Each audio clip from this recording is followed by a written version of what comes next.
Martigues est une commune française, des Bouches-du-Rhône en Provence, également connue sous le surnom de Venise provençale. Elle s'étend sur les rives de l'étang de Berre et sur le canal de Caronte. Elle est composée de 3 quartiers, Jonquière, Ferrières et Lille, et de plusieurs villages. Les habitants sont appelés Martégots et Martégales. Martigues est située sur la bordure sud-ouest de l'étang de Berre, de part et d'autre du canal de Caronte qui relie l'étang à la mer Méditerranée. La commune s'étend de la côte Bleue, au sud, en passant par les villages de Saint-Pierre-les-Martigues, Saint-Julien-les-Martigues, La Couronne, Carreau, La Véra, jusqu'à celui de Croix-Sainte au nord. Elle donne au sud-ouest, sur le golfe de Fos et au nord-est sur l'étang de Berre, pour un total de 7144 hectares, dont 697 hectares de forêt, et 40 km de linéaire maritime, dont 11 sur la côte méditerranéenne. Le nom de Martigues est rattaché à son pluriel, en effet on parlait encore des Martigues en 1890. La ville se compose de 3 quartiers, Ferrières au nord, côté Camargue, Lille sur le canal, île Brescon, et Jonquière au sud, côté Côte Bleue. Les communes limitrophes sont, dans le sens des aiguilles d'une montre, Port-de-Bouc, Saint-Mitre-les-Remparts, Châteauneuf-les-Martigues, et enfin Saucé-les-Pins. Toponymie. Le nom de la localité est attesté sous les formes Martigum en 964, Marticum en 1057. Albert d'Oza croit reconnaître dans le premier élément mar, une racine pré-indo-européenne non attestée, mar, rocher, suivi du suffixe ICU. Ce nom s'est d'abord appliqué à l'étang de Berre, qui aurait été un étang des rochers. Le nom de Martigues, en occitan provençal, est tel au Martègue en norme classique, ou lou Martègue en norme mistralienne. Le gentilé Martegot, Martegala, a été repris en français, Martégal. Histoire, préhistoire. Martigues abrite des communautés humaines depuis l'époque néolithique, comme l'attestent des fouilles menées sur les sites du Collet-Redon, de -4300 à -3800, de la Gacharelle, au village de Saint-Pierre, de -3400 à -2600, vers le village de Ponto, ou encore vers la Couronne, -2800 à -2500, qui donne ainsi son nom à la culture couronnienne de la fin du 4e millénaire, à une partie du 3e, -3200 à -2500. Entre le Casséen et le Campaniforme. De plus, de nombreux autres sites ont fait simplement l'objet d'un repérage, et n'ont pas encore été explorés. Ces sites ont révélé quelques outillages en silex comme des meules ou des haches. Vers 1800 avant Jésus-Christ, ces sites prennent davantage d'ampleur, avec l'édification de murailles, en particulier au Collet-Redon. Des ensembles funéraires sont aussi relevés sur la période. Par exemple, les fouilles ont permis de retrouver un tertre, vers le village de Ponto. 300 ans plus tard, vers 1500 avant Jésus-Christ, les sites d'Albion et des Salins commencent à être occupés par des habitats lacustres où les fouilles ont révélé un important mobilier et des traces de pilotis. Ces villages semblent avoir été occupés du XIVe jusqu'au 8e siècle avant Jésus-Christ de manière continue. Période celtique, grecque et romaine. Le 7e siècle avant Jésus-Christ voit une transformation radicale des habitats martégots avec l'apparition de véritables centres urbains. La région martégale est désormais habitée par un peuple d'origine celto-ligure nommé Avatique. L'oppidum grec de Saint-Blaise, fondé vers -650 sur le territoire actuel de Saint-Mitre-les-Remparts, tend ainsi à devenir la principale agglomération de l'ouest de l'étang de Berre. Elle concurrencera même Marseille pendant un temps. La découverte d'un mur de 8 mètres d'épaisseur datant de la deuxième moitié du Vier siècle en fait la plus ancienne de la région. Les objets étrusques et grecs, amphores, cratères, coupes, datant de la même époque pourraient en faire le lieu de peuplement initial pour les Grecs, selon Jean Cossary-Lapré qui rejoint ainsi les écrits de Troguet-Pompée 6 siècles après l'épisode. Plus au sud, sur le rivage de la mer Méditerranée, se forment les 2 villages des Tamaris, et de l'Arquet sur 2 promontoires voisins. Ces 2 villages ne sont occupés que l'espace d'1 ou 2 générations avant d'être abandonnés. Le village de Tamaris présente aussi le caractère remarquable d'être le plus vieil ensemble urbain indigène du sud de la France. La période voit aussi l'émergence de petits villages, situés sur des sommets particulièrement difficiles d'accès, comme les oppidums de l'Escourillon ou de la Mour du Bœuf. Après les centres côtiers des Tamaris et de l'Arquet, des sites plus importants commencent à apparaître. La colline de Saint-Pierre est occupée à partir de 550 avant Jésus-Christ. Le site deviendra progressivement le plus important oppidum avatique et la principale ville dans l'ouest de la chaîne de la Nerte.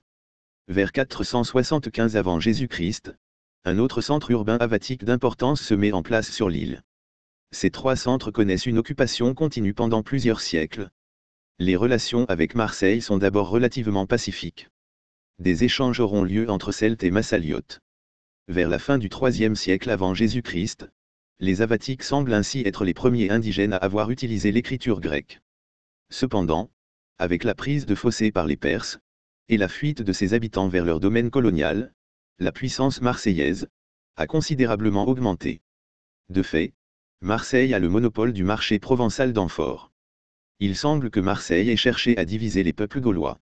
Cela n'exclut cependant pas quelques interventions directes. Au IVe siècle avant Jésus-Christ, le village de l'Arquet, reconstruit près d'importantes carrières, est rasé. La plus violente crise militaire entre Havatiques et Marseillais date de la période de 200 à 190 avant Jésus-Christ. La ville de Lille est détruite, mais rapidement reconstruite. Cette opposition n'empêche pas les Celto-Ligures de profiter des avancées technologiques des Phocéens. Dans des couches datées entre 375 et 325 avant notre ère, il a été découvert des vases contenant des résidus de moût, donc qui avaient servi à une production de vin indigène.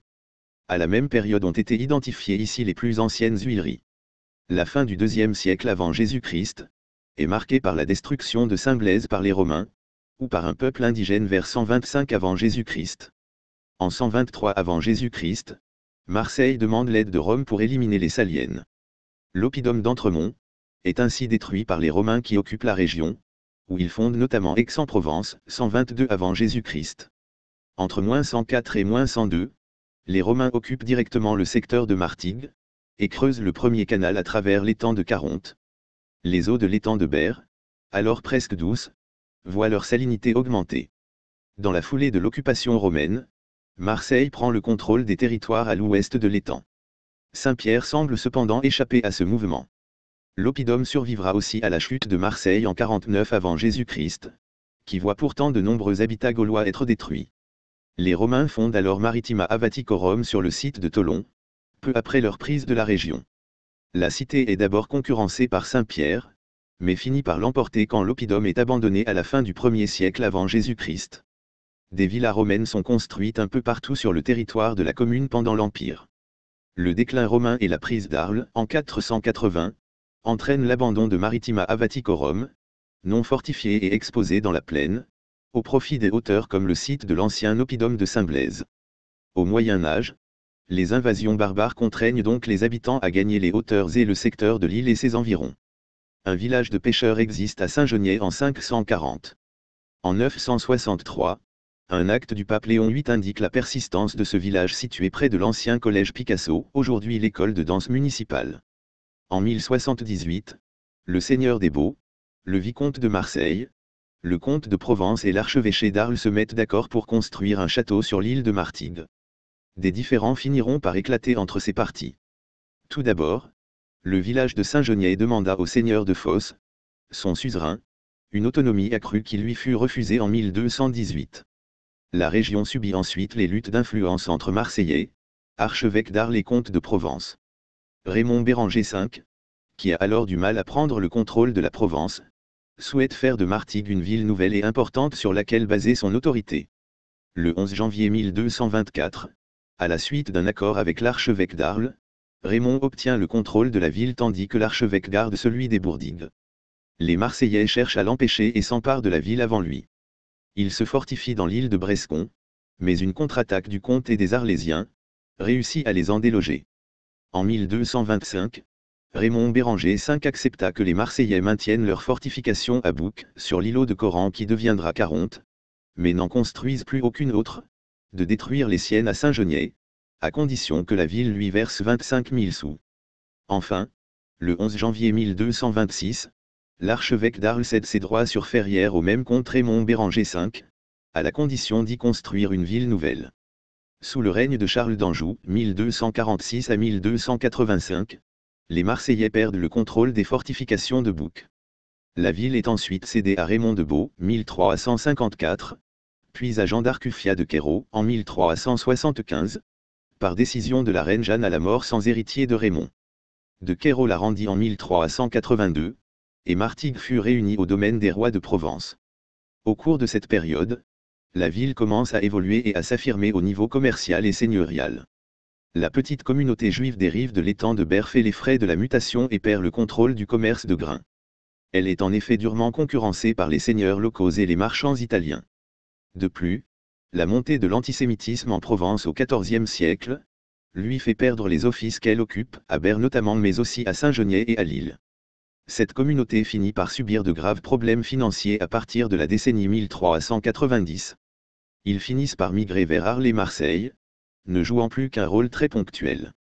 Le commerce local est désormais entièrement aux mains des seigneurs et du clergé propriétaires de droits sur les rives de l'étang, par exemple les seigneurs de Fosse ou de Berre, et le prieur de Saint-Geniez pour le XIVe siècle, qui négocie avec des marchands génois ou florentins, basés à Avignon et Marseille.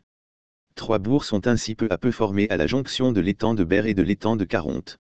Ces trois bourgs forment déjà un même ensemble urbain, mais il n'en reste pas moins distinct pendant tout le Moyen Âge. Le bourg de Lille est le centre de l'ensemble. Sur la rive nord, se trouve celui de Ferrières et sur la rive sud celui de Jonquière. L'ensemble est entouré de remparts. Plus au sud, le village de la Couronne éprouve des difficultés à se maintenir le long de la côte, et semble un temps abandonné vers 1350. Le village de Saint-Geniez est lui aussi abandonné vers cette même période, qui voit la peste de 1346 sévir. Privé d'autonomie, ses habitants ont peu à peu gagné l'île et en 1323, il était indiqué que le lieu était délabré. L'autorisation, donnée en 1385, de prélever les pierres du rempart du village, c'est là la fin définitive de cet habitat. Le nouveau site, bien protégé à l'intérieur des terres et relié à la mer par l'étang de Caronte, vit son importance croître au cours des siècles. Le port de Bouc, construit à l'embouchure de la passe de Caronte avec la mer Méditerranée, commence même à s'afficher en rival de celui de Marseille. Le mouvement est favorisé par les seigneurs de Provence qui se méfient de Marseille. Au moment de la crise de succession qui s'ouvre à la fin du règne de la reine Jeanne Ier, Martigues est une des rares villes, avec Marseille et Arles, à se rallier dès 1382 à l'Angevin Louis Ier. Les Marseillais assiègent et prennent Châteauneuf-les et Martigues et tentent le blocus du port de Bouc. Martigues est ensuite cédé à Nicolas du Roux, puis récupéré par les rois de Provence en 1414, et fera partie de leur domaine jusqu'en 1473. Du Moyen Âge à la Révolution. Le 15 juin 1526, François Ier accorda aux Marseillais le droit de pêcher dans les eaux du Martigues. Sous son règne, la vicomté est donnée à Pierre de Navarre, Pedro Navarro, un capitaine espagnol, en 1516 puis à Jean Caraccioli, capitaine italien déjà prince de Melfi, en 1526. En 1580, la vicomté de Martigues, érigée en 1472, est érigée en principauté. À son extension maximale, la principauté de Martigues comprendra outre la vicomté de Martigues, les baronnies de Berre, d'Entressan, d'Istres, de Lançon, de Saint-Mitre, et de Châteauvieux, ainsi que les seigneuries de Ferrières, de Jonquière, de Fosse, de Châteauneuf, de Rognac, d'Épène, et de Carie. Les côtes subissent une attaque génoise en 1536 mais la défense du fort de Bouc permet à la ville d'éviter l'invasion. En 1560, le bourg de Lille renforce sa défense avec la construction de la tour fortifiée de l'Horloge, détruite en 1864.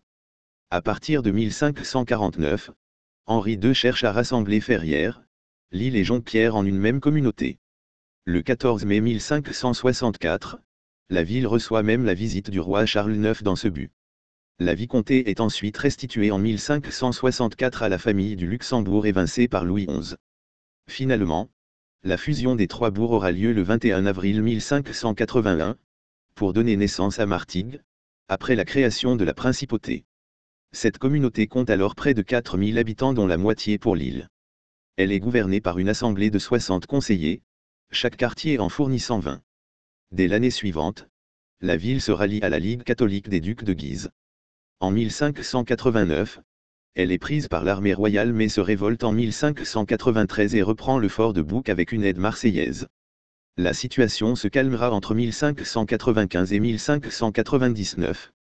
En 1664, année de réalisation du fort de Bouc actuel, les flottes martégale et marseillaise rivalisent avec respectivement 7000 et 8000 tonneaux. Cependant, au XVIIe siècle, Louis XIV et Colbert réorganisent largement la France et le ministre de la Marine décide de faire de Marseille le principal port méditerranéen. Il tranche donc définitivement en faveur de Marseille en laissant les institutions judiciaires marseillaises régler les différends entre pêcheurs marseillais et martégots. Martigues, qui compte peut-être 2000 habitants en 1688, commence alors à péricliter. Plusieurs catastrophes vont frapper la ville en moins de 20 ans. Tout d'abord, une épidémie en 1705, probablement de rougeole ou de variole, qui cause la mort de nombreux enfants. Ensuite, la vague de froid de l'hiver 1709 à 1710, environ 1500 morts, et l'épidémie de peste de 1720, d'environ 2150 à 2440 morts, déciment une grande partie de la population. Marseille fut aussi sévèrement touchée par l'épidémie de peste, mais la Ciotat, autre port concurrent de la région, fut épargnée. De plus, les guerres menées sous Louis XIV et Louis XV ruinent les marchands de la ville, avec la perte de plus de 300 tartanes, et touchent le cœur de l'économie de la ville. Une partie des marins martégots participera alors au commerce marseillais, avec également les marins de la Ciotat. Ainsi, au milieu du XVIIIe siècle, un quart des capitaines trafiquant dans le port de Marseille sont natifs de Martigues. Ils se livrent au commerce du blé et à la traite. À la veille de la Révolution, la population ne compte plus que 7000 habitants même si elle se classe encore 7e ville de Provence. Elle demeure un des principaux fiefs de Provence, mais la ville est désormais essentiellement tournée vers la pêche. Frappée par la famine due à une mauvaise récolte et la rigueur de l'hiver 1789, l'étang de Bergel, la population accueille plutôt bien la Révolution. Les cahiers de doléances de la ville montrent des préoccupations centrées sur la demande d'égalité devant l'impôt pour tous, sur la réorganisation de la constitution provençale et sur les problèmes de pêche et de navigation de la ville. Le 14 février 1790, les élections désignent Louis Puech comme premier maire de la ville. Lors du nouveau découpage du territoire en départements, Martigues s'oppose à Salon, pour devenir chef-lieu de district. En avril 1793, Salon l'emporte grâce à son engagement du côté des montagnards. Martigues s'engage alors avec les sections fédérées de Marseille. Ce mouvement contre-révolutionnaire proche des Girondins connaît d'abord quelques succès comme la prise de Salon le 16 mai, mais la défaite devant l'armée du général Carteau entraîne l'occupation de la ville le 25 août. Le bilan de la répression à Martigues fait état de 11 morts, avec 8 guillotinés, dont le maire et 3 suicidés. 16 autres personnes quittent la ville. Le comité de surveillance est institué en 1793. Il est un des plus radicaux du département, et travaille en liaison étroite avec le comité de surveillance du Congrès républicain des départements méridionaux. Son institution marque en quelque sorte l'apogée démocratique de la Révolution. En 1794, l'ingénieur Groignard commence le creusement d'un véritable port à bouc. Cependant, l'économie ne renaît pas et le déclin de la ville s'accentue. La population de la ville se réduit à tout juste 5000 habitants. De plus, Martigues reste à l'écart des chantiers de développement du département, même si quelques travaux d'aménagement sont engagés dans la ville. Vers la fin du XVIIIe par exemple, les remparts de Jonquière sont abattus, pour permettre la mise en place de l'actuelle cour du 4 septembre. Au début du XIXe siècle, l'économie de la ville s'oriente vers l'agriculture, la pêche et les métiers de la mer et les marais salins. Ainsi, en 1842, les 428 pêcheurs et 149 navires martégots capturent 343 tonnes de poissons, pour une valeur de 505 000 francs, dont 92 pour les bourdigues, dont un tiers sert à la consommation annuelle de la ville. La valeur des armements et du matériel de pêche au filet est évaluée à près de 700 000 francs, ce qui montre que les revenus des marins couvrent difficilement leurs frais. Cette pêche se divise en grand art, pêche au large, et petit art, pêche dans les bourdigues. Les quantités de poissons disponibles le long des côtes diminuent cependant tout au long du siècle, à cause du manque d'entretien des canaux et de la pêche au grand art, relativement destructrice. En 1862, la valeur des prises vaut entre 750 000 et 850 000 francs, dont plus que 50 000 sur les bourdigues. L'agriculture produit en 1838 de l'huile d'olive et du vin. Il existe aussi, la même année, une industrie de produits chimiques, avec des manufactures à Rassa, et au plan d'Arène, et de construction de navires. Sous le Second Empire, le territoire est réorganisé et quelques chantiers sont menés. En 1854, le cimetière de Saint-Joseph est fondé par le maire Pierre Boze.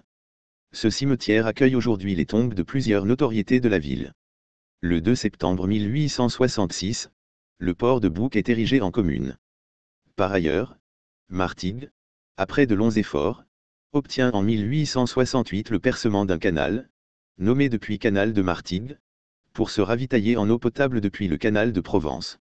En 1863 débutent aussi les travaux pour construire un canal entre le Rhône et Marseille. Le canal de Caronte est une nouvelle fois réaménagé et recreusé.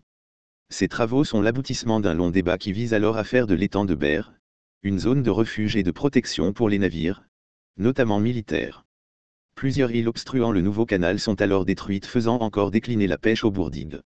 Au début du XXe siècle, de nouveaux travaux commencent pour aménager un nouveau canal à Caronte et établir une voie ferrée, entre Miramas, Martigues, Marseille.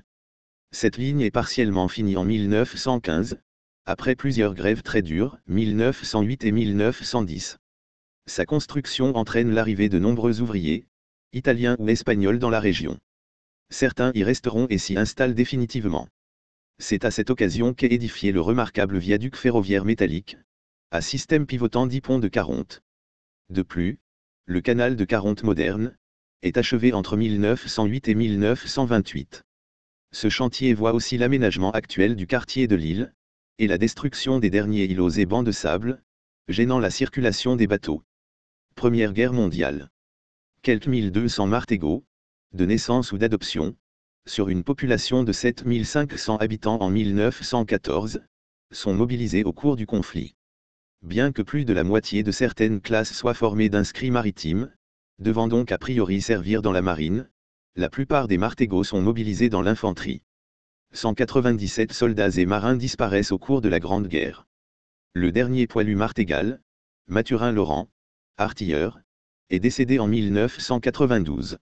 Les années 1920 et 1930 marquent le début de l'industrialisation de la commune et de ses environs. Installation de l'usine d'oléagineux Verminck en 1920, et installation d'ouvriers arméniens, installation de dépôt de la Société Générale des Huiles et Pétroles (SGHP) à Lavera, 1922, électrification de la ville, 1924, et de sa campagne, 1927, montage d'une raffinerie de la SGHP à Lavera, 1932 à 1933, et création d'une autre raffinerie, de la Compagnie française de raffinage cette fois, à la Mède, 1935. L'importance du site pousse l'armée à construire une batterie côtière au fort de Bouc en 1932, 4 pièces de 75 mm, puis une autre à la Couronne en 1934, 4 pièces de 138 mm. Un troisième projet, une batterie de 2 pièces de 340 mm, à la Marane sera abandonné. Au début de la Seconde Guerre mondiale, la ville compte environ 10 000 habitants.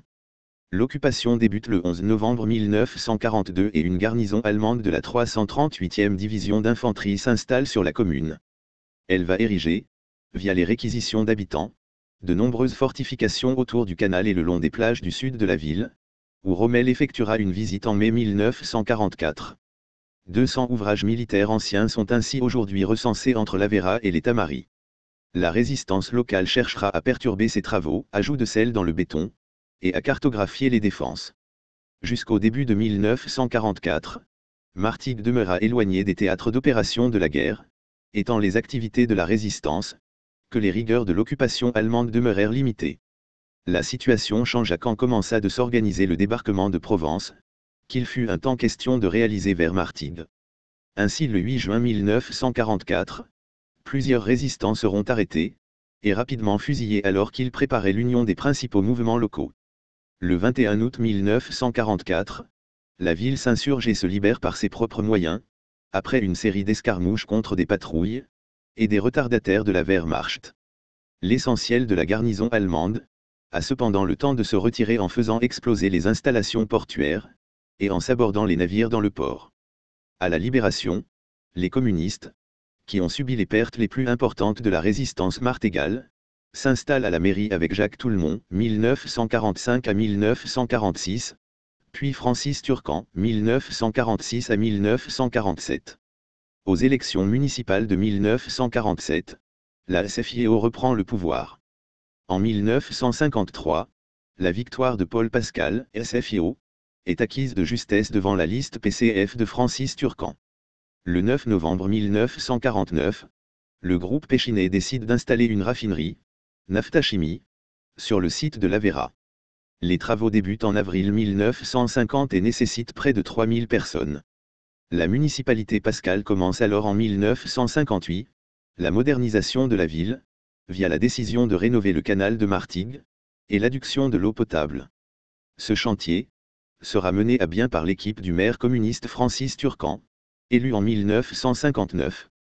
Fort de ce succès et de la mise en place du TOAC sans grave l'égout, et de la création de la Régie des eaux de Martigues, Francis Turcan est réélu en 1965. Ses mandats sont également marqués par la construction du stade municipal qui porte son nom, et la construction de l'ensemble de logements des Capucins. En 1968, Total Lamed se met en grève le 20 mai, suivi de Naftachimie et de BP 2 jours plus tard. Le 22 mai, la grève devient illimitée et les services publics sont fermés. Le 24 mai, les grévistes, rejoints par les commerçants, lancent une opération ville morte qui paralyse la commune tandis que 3000 personnes y manifestent. Ils participent également au ramassage des ordures qui commencent à s'accumuler. Le conflit va durer de 11 à 24 jours, et la reprise du travail s'effectue du 1er au 12 juin. Dans l'ensemble, les grévistes, sauf ceux de Naftachimie, ont obtenu une augmentation de salaire, et une diminution de la durée légale du travail. Au décès de Francis Turcan en 1968, Paul Lombard, PCF, devient maire. Il sera par la suite régulièrement réélu jusqu'en 2008. Sous sa direction, la ville mène d'importants travaux pour loger la population grandissante, attirée par la nouvelle zone industrielle, et les constructions et les inaugurations vont se succéder. Deux grands axes se développent avec la mise en chantier d'équipements de base, puis une série d'avantages orientés vers la culture et les loisirs. Les chantiers relatifs à l'adduction et au traitement des eaux occuperont une place particulière et feront l'objet d'un effort soutenu. En 1971 à 1972, les mairies de Martigues et Port-de-Bouc s'unissent pour obtenir de l'État le financement d'écoles et de lieux de culture, pour éviter de transformer la ville en cité dortoir. Parmi les principales réalisations, l'avenue Francis Turcan est percée en 1971. L'hôpital des Rayettes est ouvert en 1974 et le quartier de Saint-Roch en 1977. Une bibliothèque est inaugurée en 1980, en présence de Jean Rista représentant Louis Aragon souffrant, dont elle porte le nom. Un parc de loisirs, parc Julien Olive, en 1981, une station d'épuration et une usine de filtration en 1989, une radio locale, Radio Maritima, est créée, un musée, Musée Félix Ziem, est inauguré en 1992, une salle de spectacle, Halle de Martigues, en 1993, et un théâtre, Théâtre des Salins, en 1995. Dans le domaine éducatif, la ville a vu la construction de 4 collèges et de 2 lycées, 1963 et 1974. À partir des années 1990, de nombreux aménagements sont effectués en vue de renforcer l'activité touristique de la ville. Parmi les exemples principaux, la modernisation de la plage du Verdon, ou l'acquisition en 1992 puis la restauration du fort de Bouc, 1999 à 2007. Ces efforts débouchent sur le classement de la ville en station balnéaire et touristique, le 23 juin 2008. En 2000, la ville crée une communauté d'agglomération, nommée Communauté d'agglomération de l'Ouest de l'étang de Berre, avec les communes de Port-de-Bouc et de Saint-Mitre-les-Remparts. Martigues, beaucoup plus peuplée, y dispose de la moitié des sièges. Cette intercommunalité est rebaptisée Communauté d'agglomération du Pays Martégal, en 2008. Le but est, pour les 3 communes, de résister aux tentatives d'annexion menées par Marseille, pour récupérer le montant de la taxe professionnelle, perçue par la CAPM. Des négociations sont aussi en cours avec les communautés du Pays d'Arles et le Centre-Ouest Provence, pour contrer les projets de Grand Marseille. En 2009, Paul Lombard démissionne de son poste de maire, après 41 ans passés à la tête de la ville, et Gaby Charroux, PCF, lui succède.